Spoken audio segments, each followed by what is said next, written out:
In my last video, I said we needed to come up with a name for the caddis creature out at sea, and I got a good number of replies. Here are some of my favorites. We got Derek the Dinosaur, if it's a dragon, Drake the Dragon, Carl the Caddis, which makes a lot of sense, and also Carrie the Castle / Melvin the Monster. I've actually seen a lot of people suggest Melvin the Monster, so maybe we could go with that. Let me know if you guys agree, and if you don't, let me know what you think. What's up, guys? I'm Dr. P, and welcome back to the channel for your daily dose of Fortnite. Now, today, guys, we're taking a look at some more developments in the game. We got a confirmed TV show crossover I want to talk about, too. Just a lot to go over in today's video, so if you could do me a solid, drop a like on this thing and subscribe to the channel, that would be amazing. Thank you guys so much for all of your continued support. So if you've been to Mega Mall ever since Season 9 came around, you might recognize one of the shops in the mall. It's called Scoops Ahoy.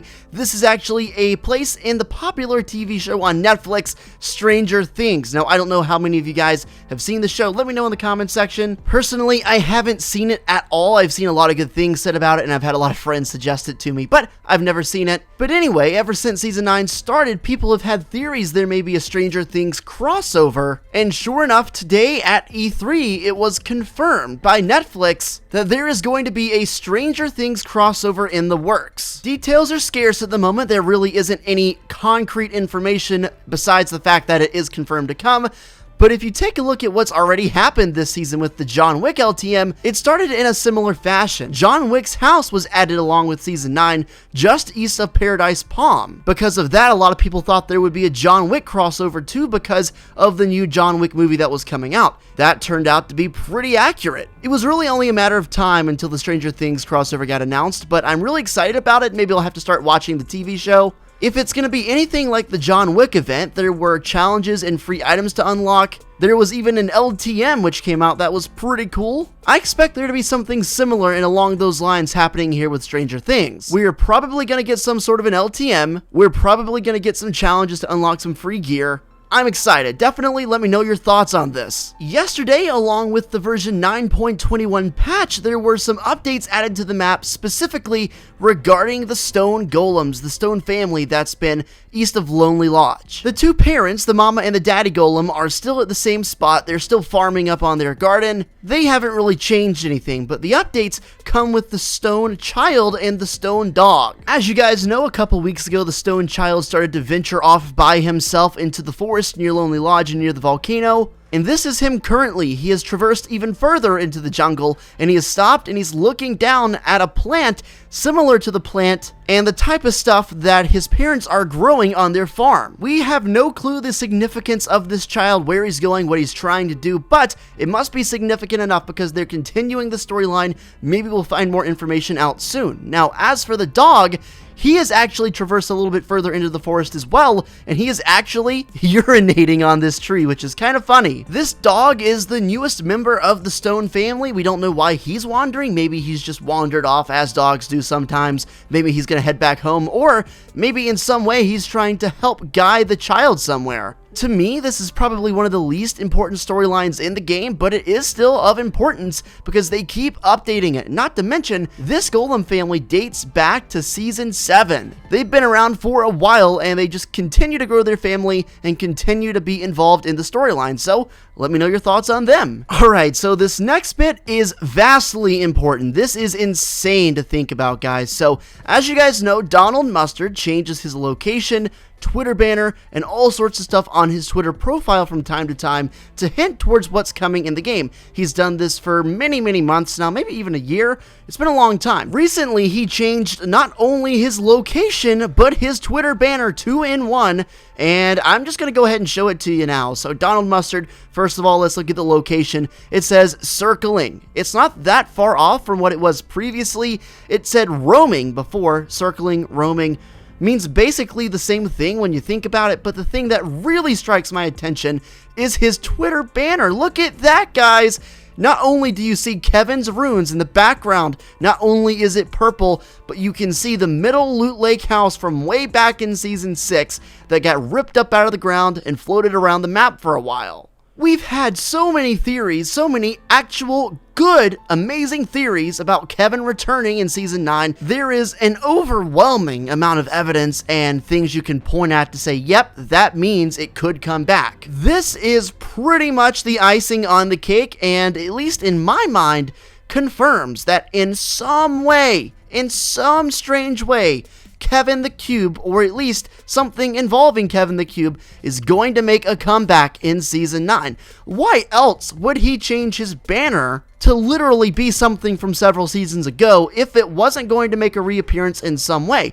The really interesting thing is, prior to this being his Twitter banner, he put the Tempest loading screen, Season 9, Week 5, as his banner. And as you guys know, there are a lot of theories about the Tempest being the human reincarnation of Kevin, because he looks like Kevin would if he would be a human. We pretty much had that theory the second the Tempest came out, and then Donald Mustard put it as his banner, and now the next banner he puts directly after that is literally Kevin the Cube's floating island. Plus, like I said, the location barely changed. Yeah, technically it did change. Before it said roaming, and now it says circling, with the ellipse after that, you know, the ... Technically, yes, he did change his banner and his location, but did he really? If the banner and the location are basically synonyms of each other, he's basically saying I'm doubling up on what I put the last time and reinforcing it even more. So, I'm here to tell you that it sure looks like Kevin the Cube is going to return in Season 9. He might not literally be a cube anymore. He could be in a different form.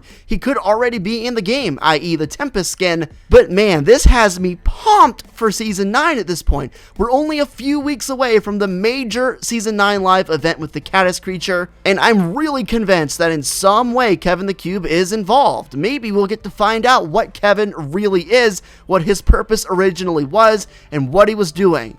Speaking of Kevin, I got this tweet by Cameron, who said, "Isn't it weird how Kevin started cracking, and now apparently the statue that's possibly related to Kevin and the in-between is gonna start cracking?" He makes a great point. If you remember back to Season 6, after Kevin had his floating island and returned to the middle of Loot Lake, he started to crack very slowly until he got so cracked up that he exploded, sending us to the In-Between. Incidentally enough, the In-Between is also where the Vault Keeper was, and that is the statue that is sitting in the middle of Neo Tilted at this very moment. The main menu on the lobby of Fortnite has been changed to what appears to be the In-Between recently, and maybe that could explain everything that's going on with Kevin and the Vault Keeper. It's crazy how I never noticed this before, but Kevin and the Vault Keeper are so similar. They both are attached to the In-Between. They're both going to crack open, or at least Kevin already did, and we know the statue is going to do so. It was leaked way earlier in the season. Maybe when the statue in Tilted cracks open, it will behave similarly to Kevin the Cube. It might just explode and possibly transport us to, yet again, the In-Between. It would be the third time that would happen if so, because of all the similarities between the Vault Keeper and Kevin, and I can't believe I didn't realize this before, but based on all of that, it wouldn't surprise me one bit. If you'll remember, yesterday we got an update to Snobby Shores, which had one of the buildings completely destroyed. The biggest theory surrounding that is it was the creature, the Caddis. And I got this tweet which might help explain where it's hiding if it is indeed on the map. Remember, there were two theories I said yesterday. It's still out at sea, and it made the attack on Snobby and then depth, or it's hiding somewhere on the map. And honestly, I don't know where it would hide if it was on the map somewhere and it did resurface back on the land, because it's just so big and we really don't have any clue where it would fit and where it would be able to hide.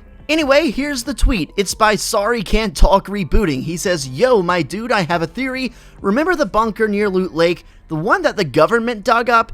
The Caddis could be hiding in there since someone mentioned it could be on the island." If you're not sure what I'm referring to, I'm talking about the Season 8 dig site, the third and final dig site right before they found the giant vault in the middle of Loot Lake. It was just east of the lake, and this was the loading screen that was attached to it. This is actually our first and only glimpse inside of that bunker. As you can see, very spacious, it's got a lot of room. Possibly this could be the way the Caddis creature could be hiding on the map if he did resurface up on the land. Now, I'm not sure how he would have gotten in there since the entrance at the top is very small compared to how big he is, Maybe there's some kind of secret entrance in there, I don't know, but this would be just about the only realistic place the creature could possibly hide if he did re-enter the map. Guys, please continue to leave your theories and ideas in the comments section and keep tweeting me over on Twitter. I love to read your ideas and I love to give you guys credit and feature you when I can. Also, make sure to subscribe to the channel and follow me if you're new, and check me out on my caffeine live streams. The link for that will be in the description box.